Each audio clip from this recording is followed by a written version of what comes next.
여러분, 어떤 건물에 들어서는 순간 마음이 쿵 내려앉거나 알 수 없는 불안감에 휩싸여 본 적 있으신가요? 오늘은 바로 그런 경험을 의도적으로 설계하는 건축가 다니엘 리베스킨트에 대해 이야기해볼까 합니다. 그의 건물들은요, 그냥 벽돌과 유리로 된 공간이 아니에요. 뭐랄까, 우리의 감정을 뒤흔드는 하나의 거대한 수학 공식 같은 거죠. 감정의 수학이라니 이게 대체 무슨 소리일까요?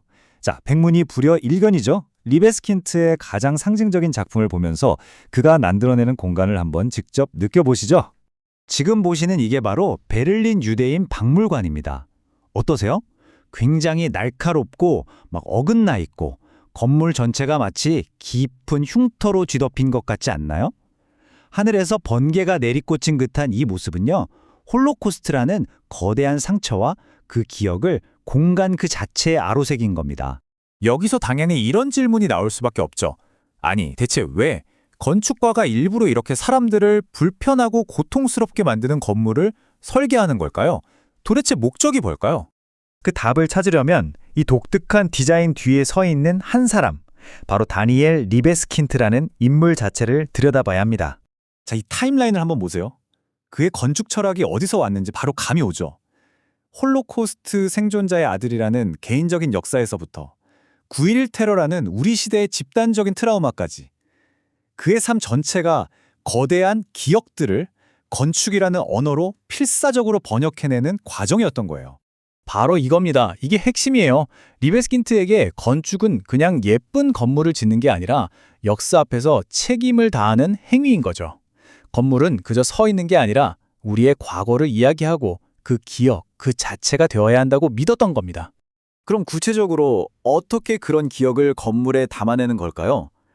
그가 기존 건축의 틀을 부수기 위해 사용하는 몇 가지 도구들을 한번 살펴보겠습니다. 그의 첫 번째 무기는 바로 파편화입니다. 완벽하고 매끈한 건물이 아니라 의도적으로 건물을 조각내고 부서뜨리는 거죠. 왜냐하면 깨진 거울 조각들이 저마다 다른 각도에서 세상을 비추는 것처럼 이렇게 불완전하고 끊어진 공간들이 오히려 더 복잡하고 깊은 이야기를 담을 수 있다고 생각했기 때문이에요. 두 번째는 비선형성, 말 그대로 직선을 거부하는 겁니다.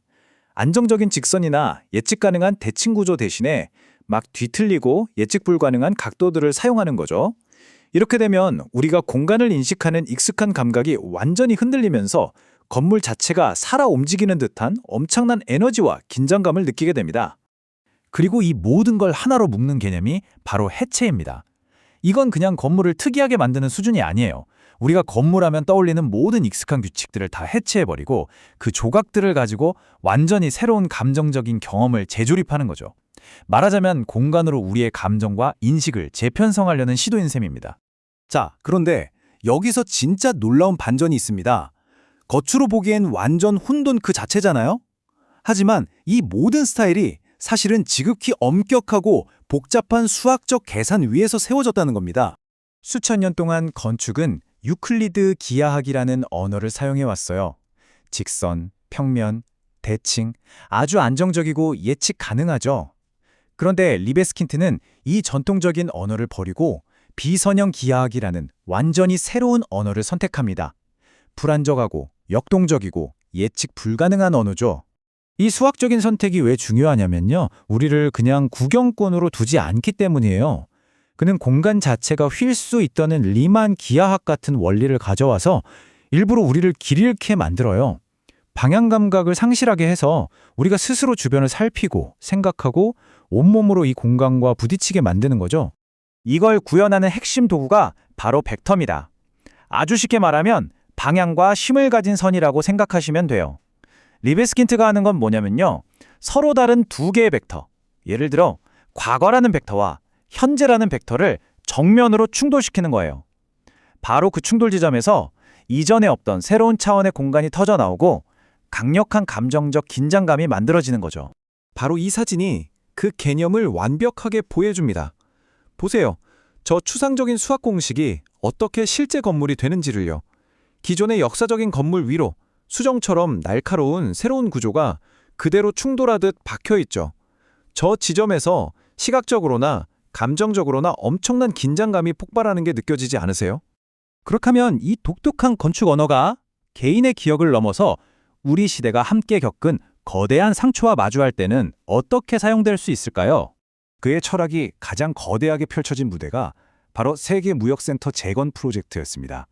그는 단순히 무너진 건물을 똑같이 다시 짓자고 하지 않았어요. 대신에 비대칭적인 타워와 파편화된 구조를 제안했죠.